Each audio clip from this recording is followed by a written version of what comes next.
Hello friends, நான் உங்கள் கீர்த்தனா. நான் 12th ஸ்டாண்டர்ட் படிக்கிறேன்.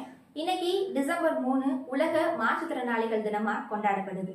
இந்த உலகம் அனைவருக்கும் சமம் என்றாலும் இவர்களின் உலகம் சற்று வித்தியாசமானதுதான். நம்மிடம் இருந்து சில மாற்றம் கொண்டவர்கள் தான் மாற்றுத்திறனாளிகள். தாயின் கருவறையிலேயே தனித்தனி திறமைகள் கொண்டு இந்த உலகத்தை காண வந்தவர்கள். ஆனால் குறைகூறும் உலகத்திற்குத்தான் அவர்களின் திறமை தெரிவதில்லை. நம்மை விட அதிகம் வலிமை கொண்டவர்கள், சாதிக்கக்கூடிய வல்லமை மிக்கவர்கள், குழந்தைத்தனம் உடையவர்கள். சிந்திக்கக்கூடிய வரிகள்: கையில்லாதவர் கூறுகிறார், நான் யாருடைய குறையை கண்டும் கைகொட்டி சிரித்ததில்லை என்று. கண்ணில்லாதவர் சொல்லுகிறார், நான் யாருடைய உருவத்தை கண்டும் பொறாமைப்பட்டதில்லை என்று. காது கேளாதவர் சொல்லுகிறார், நான் எதையுமே ஒட்டு கேட்டதில்லை என்று. குள்ளமானவர் சொல்லுகிறார், நான் யார் முன்னும் தலை குனிந்து நின்றதில்லை என்று.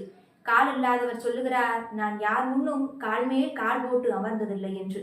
இவ்வாறாக குறையிலும் நிறை காண்பவர்கள் தான் மாற்றுத்திறனாளிகள். ஆனால் சிந்தித்து பாருங்கள் என் அன்பான தோழமைகளே, அனைத்தையும் நிறைவாக வைத்திருக்கும் நான் குறை உள்ளவர்களாகவே இருக்கின்றோம். ஏனென்றால் நம்முடைய சிந்தனைகள் அவ்வாறாக இருக்கின்றது. என்று நம்முடைய சிந்தனைகள் நற்சிந்தனைகளாக மாறுகின்றதோ அன்றே நாம் அனைத்திலும் நிறை உள்ளவர்களாக மாறுவோம். தோழர்களே, நீங்கள் மாற்றுத்திறனாளிகள் அல்ல, இந்த உலகத்தையே மாற்றும் திறனாளிகள் என்று கூறி விடைபெறுகிறேன். நன்றி, வணக்கம்.